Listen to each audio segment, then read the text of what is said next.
Yo, yo, yo, what is up, guys? Welcome to another episode of CCT.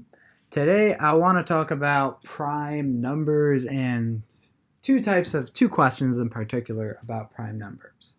So, without further ado, let's jump right in. So, what color should I pick today? I'm thinking hot pink. Hot pink. Ooh, there it is. Aw, dang, I just moved my hand. Wait, you gotta be very. There it is. Beautiful. Okay, prime numbers. Whoops. Prime numbers. Okay. So, let's start off with one question. Let's say I ask you to see if a number is prime. So, is prime. And you could return a bool. So you take in an int x and you return a bool. How do you do it? Tell me the fastest way you could do it. And I want you to think about this for a while. So pause the video. Okay, so hopefully you paused it. And the answer is there is basically no fast way. There is no fast way. The best you could do is do it in O of the square root of n time. Which is, it's not that bad. That's really not that bad, actually. But basically, what you would do is you go for and I equals 0, I is less than the square root of x. Actually, maybe less than or equal to. Yeah, because you might want to check that. I plus plus. And then what you do is say if x modulus I equals 0,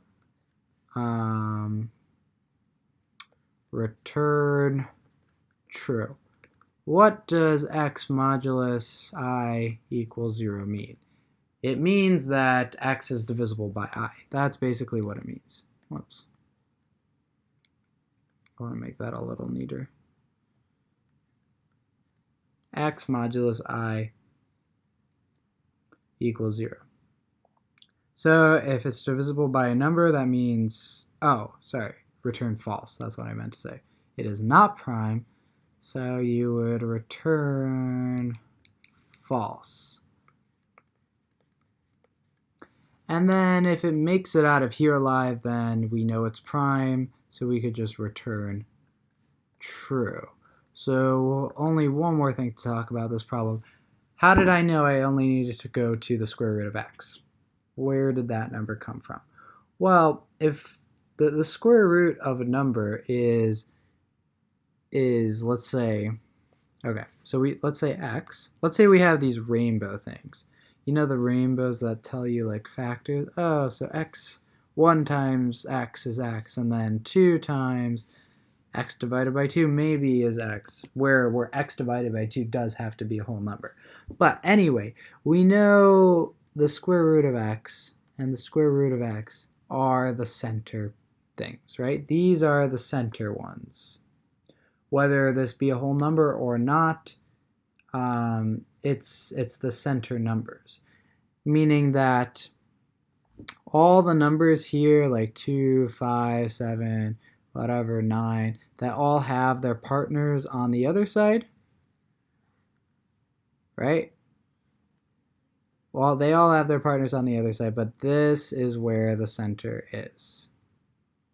Okay, it's the square root of x. And we know if we see if it's divisible by this, and this, and this, and this, and then we stop here. We stop here because it's basically just going to be the opposite on this side. You know? Like 2 times maybe, or better yet, we stop here. We stop here because we know if 2 is divisible by it, we know it's not prime. We don't need to check on the other side of the square root of x that whatever this number, like x divided by 2, divides x, right? So that's why we only need to check one side of the rainbow. And that one side stops after the square root of x. That's why we only go that many spots. Okay, next question. Find all, or not all, find the number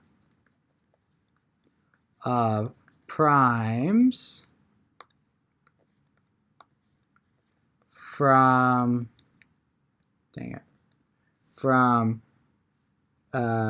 0 to n, given n. Note 0 and 1 are not primes. Okay, how would you do that? So num of primes takes in an integer n, and it's also going to return an int to be the number of the amount of them. Okay, how do you do this? So pause the video and think about it. This is a really cool way to do this, and it can be done in, let's see. Well, I guess O of n time also. It can be done in O of n time. Okay, now that you are back, how you do this is you basically, I'm going to draw it out like this. So if you have n over here, how many numbers are prime here? You have a vector that automatically says everything's prime. So this vector is set to bools. Yeah. So prime. So everything is set to true. So n and then true. Except for 1.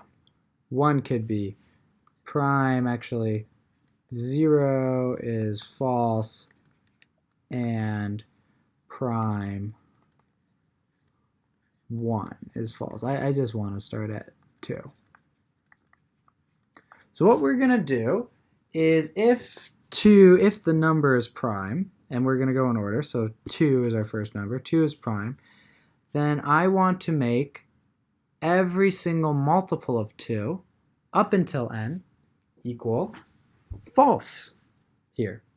So I'm going to say you are going to be false, or sorry, wait, this is where 2 is. You are going to be false, you are going to be false, you are not prime, you are not prime, you are not prime, you are not prime, you are not prime, you are not prime, and you are not prime. So basically all the even numbers have been set to not prime.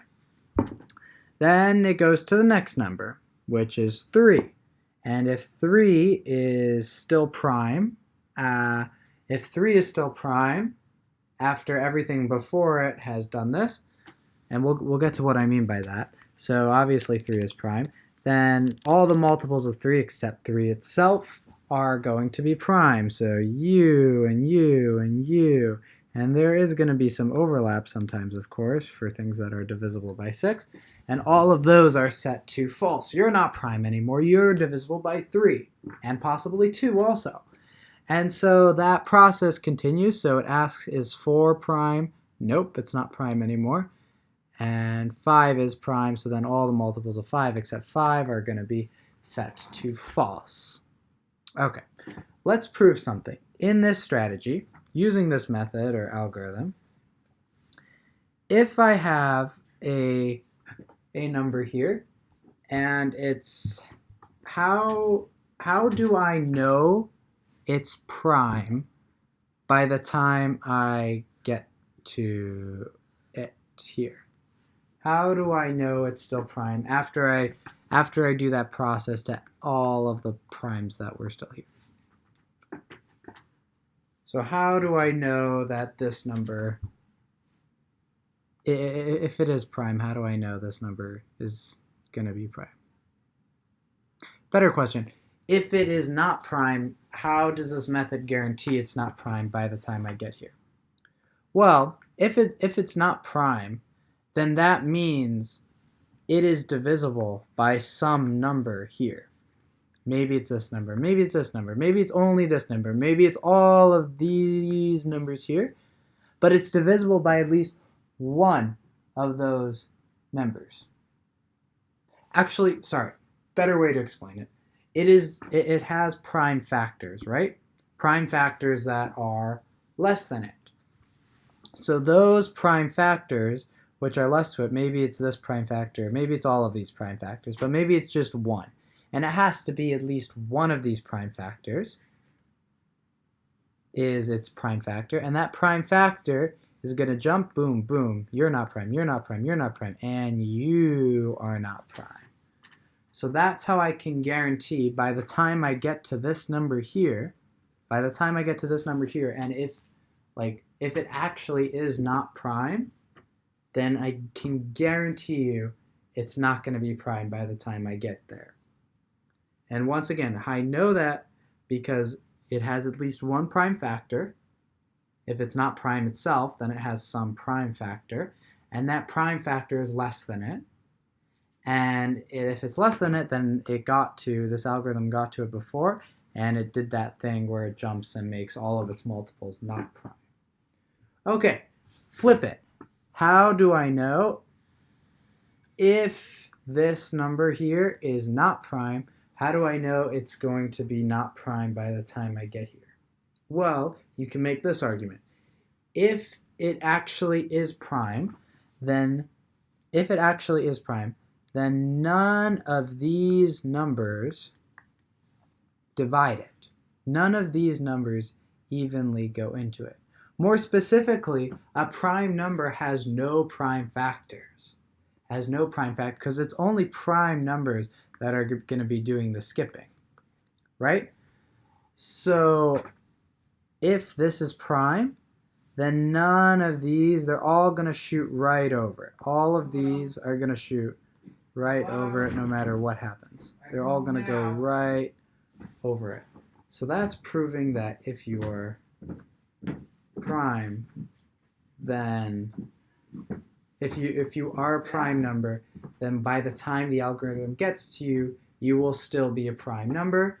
So now you can continue that process of turning everything else to not prime. And then we discussed here, if you are truly not a prime number, by the time the algorithm gets to you here, you will be a prime number and you will be skipped and not have to do that thing.